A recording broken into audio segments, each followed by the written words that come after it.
Welcome back to the Evening Tea.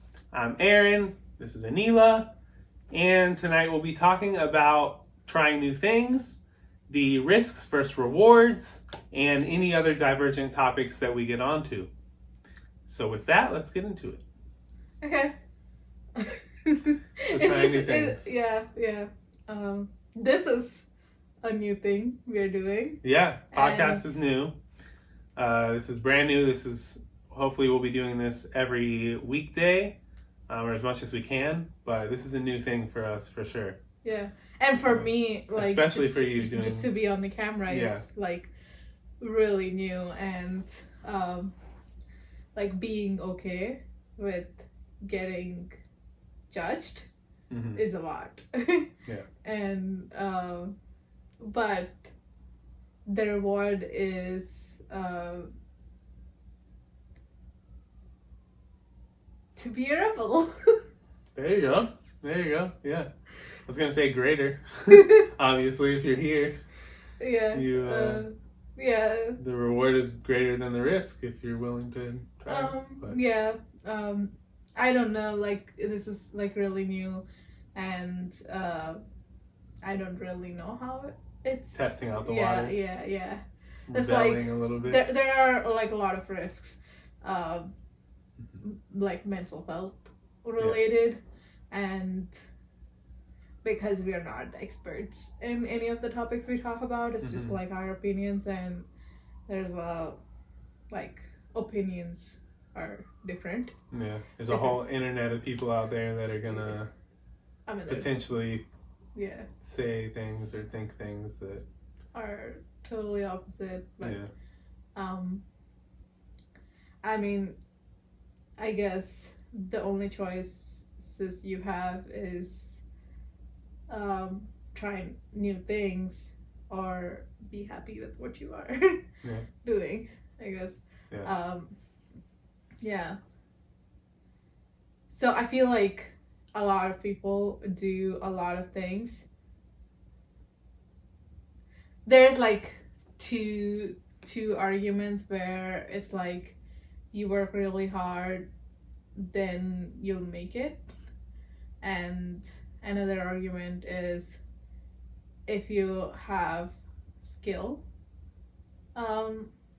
at something, then you'll make it. And I personally feel like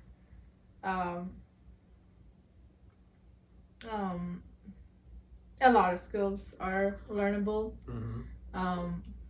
And so just because you're skillful doesn't mean you have to work in that your whole life. It's like, so I'm good at computer science, like, even though I don't have a degree, I'm good at it. I enjoy it while I'm doing it, but if I think about it as being my whole life, it's just like, it feels depressing and not really living life. I feel like with you, any one thing, if you had to do any one thing for the rest of your life, it would feel like that. Yeah, like I would see all these different career things. I'll be like really excited for a month. And then I'll be like excited for a few years, but then I'll start feeling like, especially if it's like repetitive, you're doing pretty much similar thing no matter what career it is. Like, even art, you have to do the research the same way, like it's all based on how you're feeling at that point, and it feels repetitive no matter what thing you choose to do. And I know a lot of people enjoy that. Like a lot of people really enjoy doing a certain thing for their whole life and it brings joy to them. That's not me. Mm-hmm. So for like, I guess for some people it's great to learn new things because it gives a different life every day. Mm-hmm. Like you get to It's always fresh. Yeah. It's always new. Yeah. Yeah. I feel like being open to learning new things, Mm-hmm. or open to taking on things that you don't know how to do yet, and then getting into them if you enjoy them, at least for some time, gives that effect.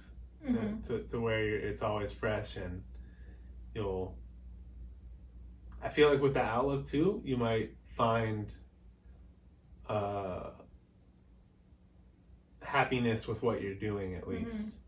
Like you'll be kind of like, you'll follow the path of learning, and whatever it may be at different times, but you know, I feel like when you fight it, like when you decide, you know where you're at, you know what you like right now, right?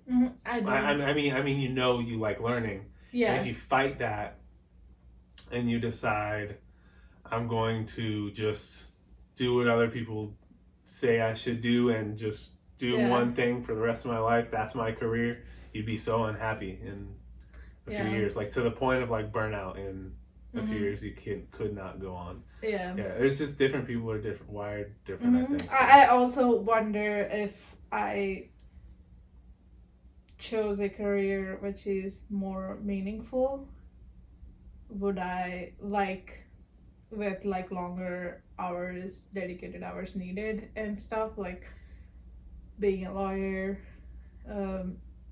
or a doctor or something like that, where you're actually making a difference in people's lives. Would I be happy? But I don't think so.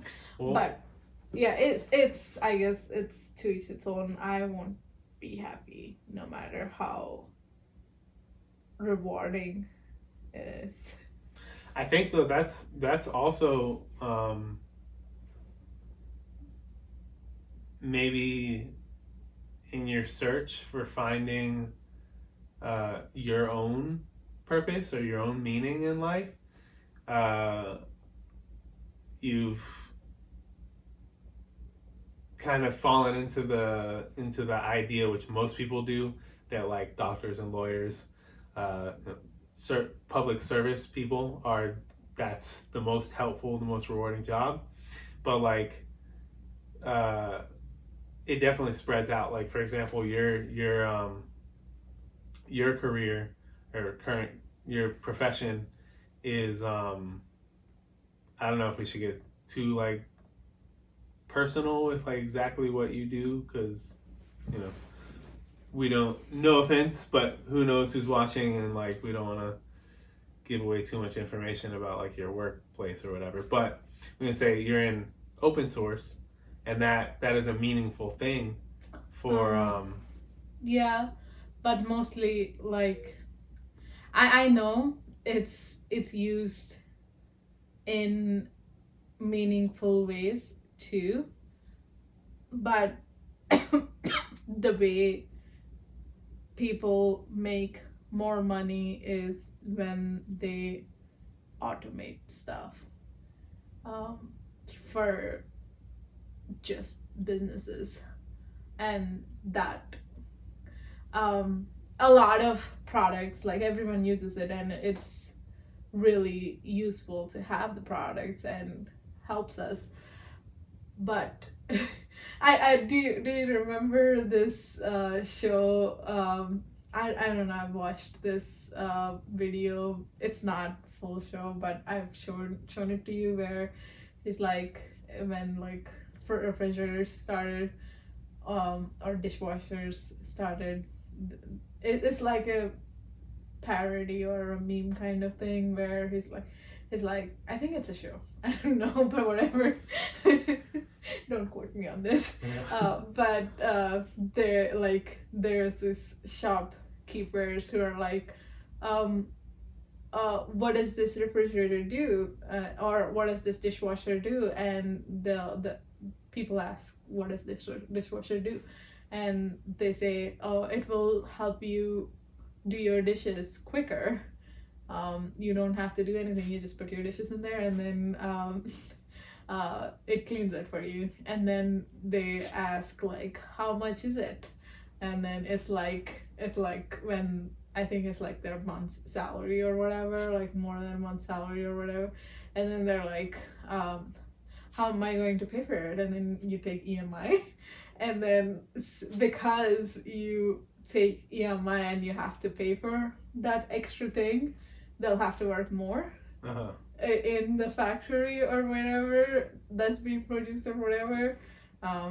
So instead, why can't you just do those chores instead of working for someone else? Yeah. And yeah, but it is totally, I don't know why did we go to this? Cloud automating, yeah. So yeah, yeah, I feel like we are pretty we're not that close, but I feel like I don't see what purpose it's solving. Like, what's the point of producing so much so quick when half of the population cannot even afford it? Yeah. Stepping back to, yeah, I mean that's I think that's a problem. You could also say like, you don't want to be a doctor because poor people can't afford to go to the doctor, you know? Yeah, so that's definitely an issue that is beyond the scope of learning new things, the risk and reward, but something we should definitely talk about. If not right now, then in a later episode topic for sure. Yeah. But yeah, that money is not shared equally, and then we don't have the same opportunities. But yeah, I don't know. Yeah. You buy things to make your life easier, but then you spend more time working to pay for the things to make your life easier. It's not really making your life easier. You have to work more. Yeah. Yeah. I saw something on that. I can't remember exactly what it was, but like yesterday. It might have been you that shared it with me. If you shared it with me yesterday. Different thing? Okay. But yeah. But yeah, another thing is learning new things all the time. I feel like really makes people see it from a different perspective. Like, imagine if you are like the subject matter expert on something and that's all you do your whole life, and you're not learning anything new. Like if you're learning stopped at 18, you have learned a lot of things like sports, music, and all kinds of things. And then I feel like your brain actually doesn't recognize that there are people who never learned something. By that age, you mean? But when you're learning those things and then you stop learning anything else, it makes it harder for people to put themselves in someone else's shoes and be open and teaching and accepting of the fact not everyone knows everything.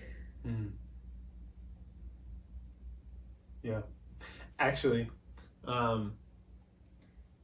if I feel like the people that become experts in one thing and don't learn past that, like we're talking about, they end up holding society back because they're teaching and preaching something that they learned, but as time evolves and the world evolves and that subject matter evolves, they haven't evolved with it, and so they're teaching a antiquated version of that subject matter, but they're the experts on it because of the way society works. It's like if you get this big degree and you're a leader in your field, the field as a whole should evolve. Yeah, it does I feel evolve, like, and it evolves, and people, but people still look up to and revere the leaders that got them to there, but also their subject matter. Like for example, there's so many scientists that have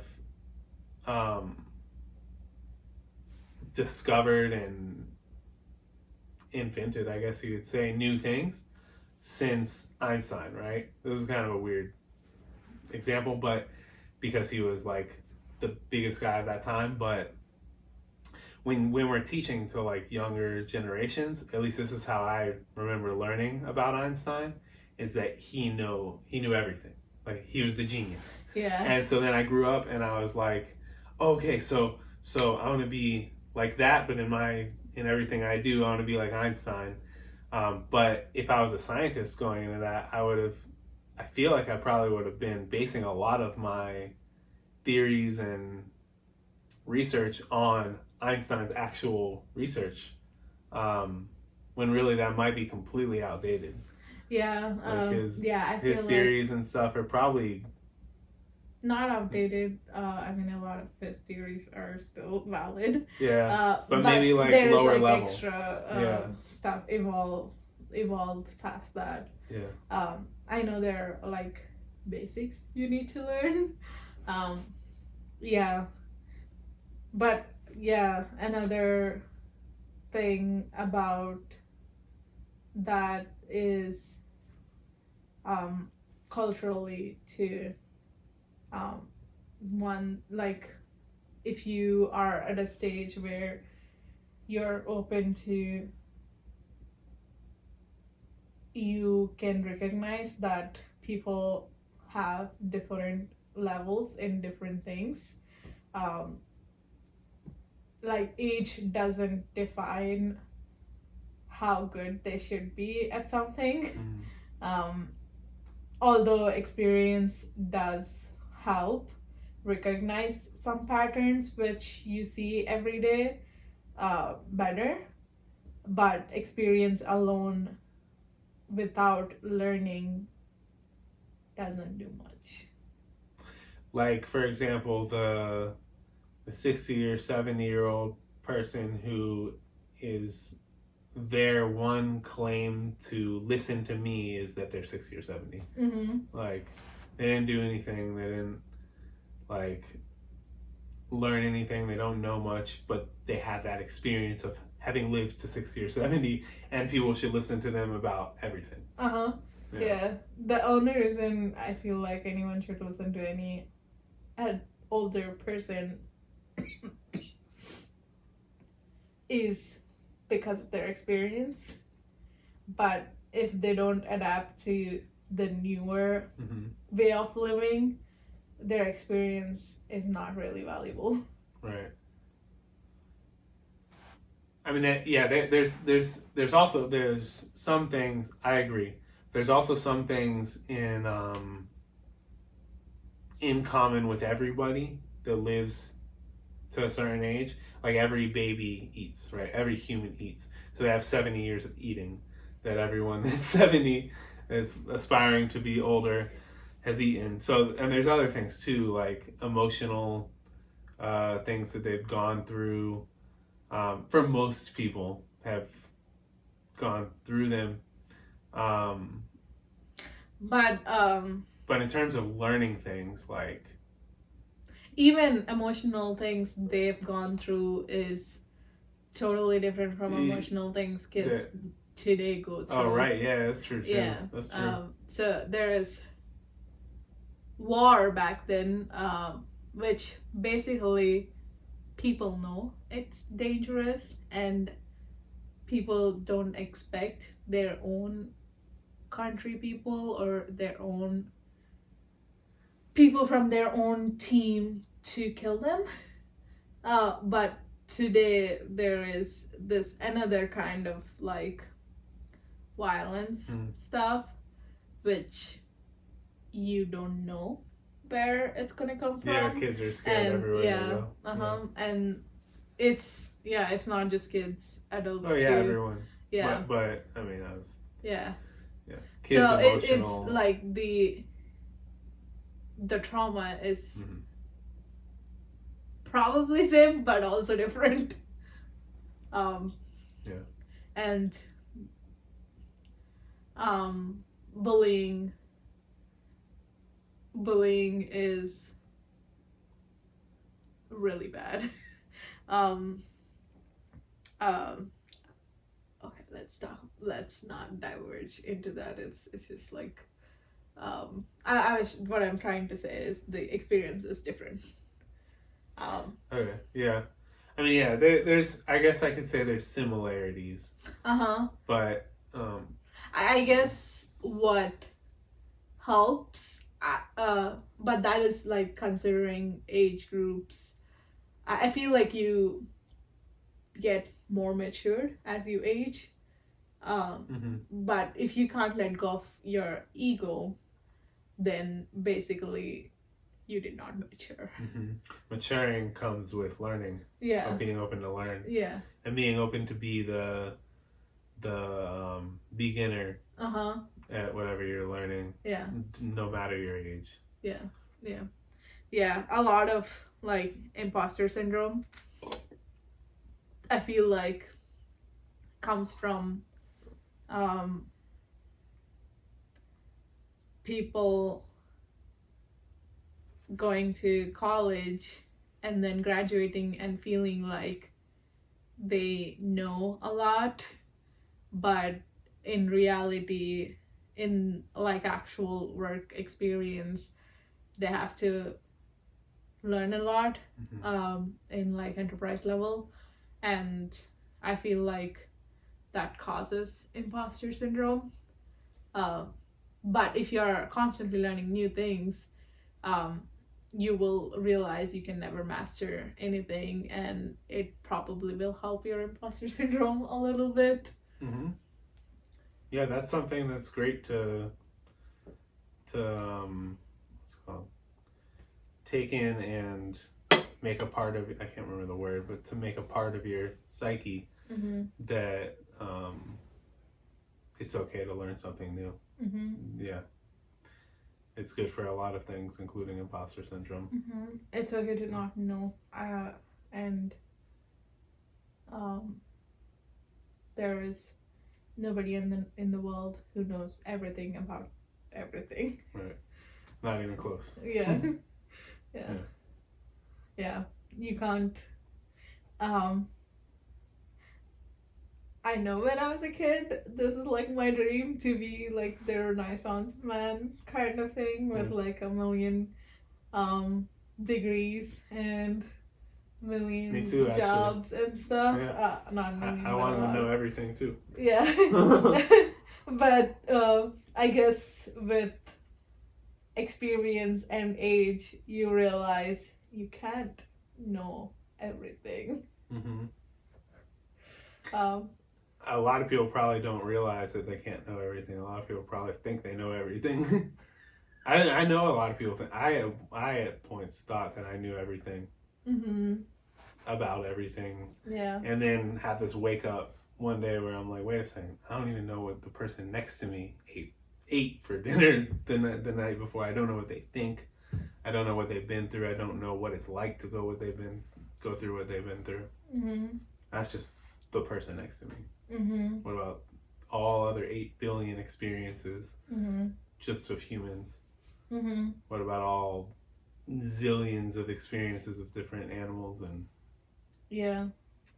yeah, you can't know everything about, Mm-hmm. can't even know close to a little bit about everything. Yeah. Yeah. Yeah, and especially learning languages, I feel like really enables you to feel more emotions. Um, I don't know how to express it, but like there are a lot of words which are not used every day in many languages, and there is no like literal translation for the word in different languages, but if you know that language you understand it.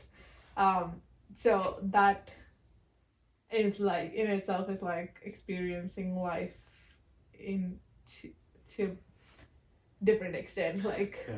I feel like though emotions you can experience more emotions faster because you understand it in different ways, like in different languages, in whole different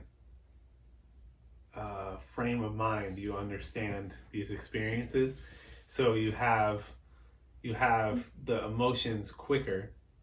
But I feel like someone, for example, me, I only know really fluently one language, and so I can have all the same emotions just on a way slower scale because I like for example, English has the same words to describe what other languages can describe in one word, for example.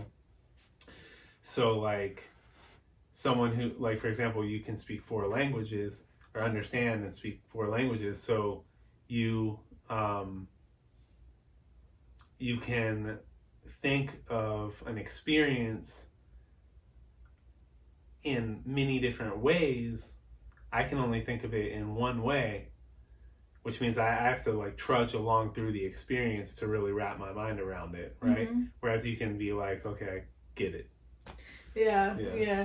So I feel like learning languages is like really helpful to form bond to like and to like actually understand the person in like I think you so can if form I- bonds with more people. it's like if you understand the person's native language, you understand a lot of their thought process, their culture, and like some jokes in some languages, if when you translate it the joke goes away. Right. So when I knew Hindi, but when I was not fluent in Hindi when I was in college, and I never used to get jokes because, and then when they translated, there is not really a joke. It takes time to like understand people, and I feel like languages really help build better bonds. I think With different bonds.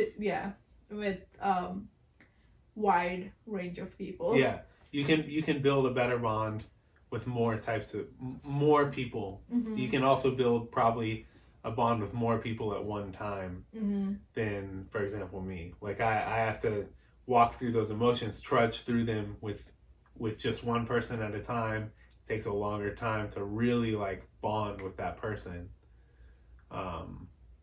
That probably has to do with personality too. Probably personality too. Yeah. But I think language probably plays a part. Yeah. Yeah. But I mean, maybe who knows? Maybe I know one language and have only like dedicated to one language really because of my personality. Yeah. Maybe so I love you is not really like there is you can literally translate it to something, but people never say that. And actually, in like Telugu, like I say I love you because I have so many things that I want to say, but it takes too long to get them all out, and I have to really like think how to describe my feeling. Uh-huh. So I just say, I love you. I can't discuss all that. Whereas in other languages, I know a lot of other languages, there's a lot of different words, like quicker ways to say all those things. So you can describe I guess I guess it's cultural. Languages evolve based on culture and people. Mm-hmm. And yeah, like how I love you is like really common. Like people say that a lot. For a long time, I didn't even know. Yeah, it doesn't come natural to me to say I love you to my parents, and they would probably think that I'm being weird if I say I love you. I almost said I love you to your mom the other day when we were saying bye on the phone, because I mean I do, and I know you love your parents, but I caught myself. I was like, well, I know you've told me this before, that you don't say it to each other. You know it. Why would you say it? You do, like, you show it in actions. Yeah. So I caught myself. I was like, she's gonna think this is really weird. I'm just not gonna say it. Yeah. One of the ways you show that you love or care about the person is to make sure they eat all their meals. Yeah, I know. And I think that's the most beautiful thing. And yeah, it's just like I feel like Nasa experiences love in so many ways than I did or you did growing up. So I feel like that makes her a little more nicer person. Mm-hmm. More experience with different emotions. Mm-hmm. Yeah. So yeah. Yeah, she's definitely. I was always like considered very sweet as a kid, and I think you were too, right? I don't know. You were. I mean, I think of you as very sweet. Like when I look at your childhood from my perspective, from meeting you later on, I think of you as like a sweet person. But anyways, me at least, I was always like very sweet, and everyone knew me as like a nice guy and stuff. She's like a million times sweeter than me. Yeah. And to the point, like I can't there's another one of those things. I could write an essay on it, but I can't just like come up with the words to describe how she's sweeter than me. Like I know that I'm as sweet as I could be, and I try to be as nice as I can possibly be. But her is like a different level. It's not like she's sweeter. She is sweeter. No, she is. It is like she's sweeter. But I don't know how you can do that. Yeah. Because I know I'm giving it my all. But she has that extra experience and those extra emotions to really be able. Maybe she does it quicker. She does sweetness more naturally or quicker or something. I don't know. Yeah. But yeah.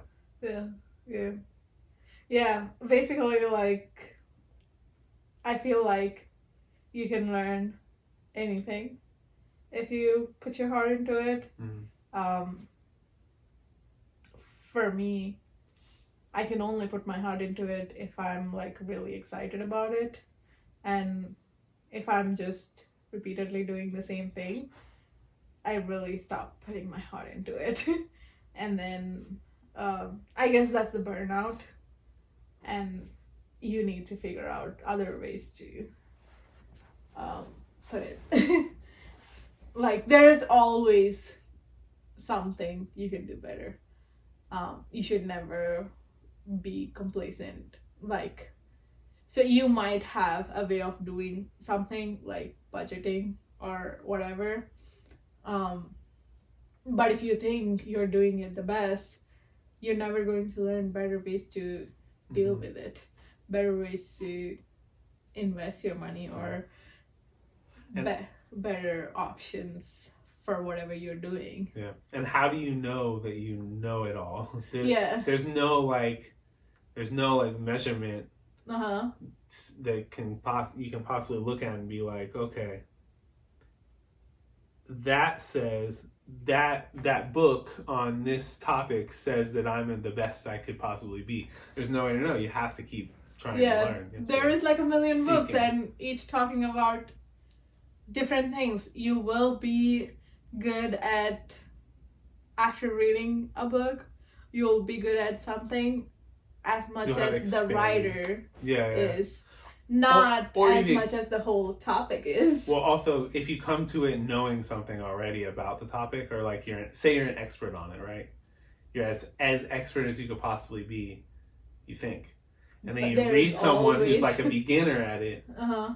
That's a great way to to blow your mind. If you think that you're like a complete expert at this and you read a beginner's heartfelt understanding of it with an open mind, if you read it with an open mind as the expert, you're gonna be like thinking of so many things you never thought of before. Mm-hmm. Yeah. And I can't imagine, but maybe there is certain things that only get to a certain level. Like you can master it and you know everything ins and outs of it, but I don't think there could possibly be.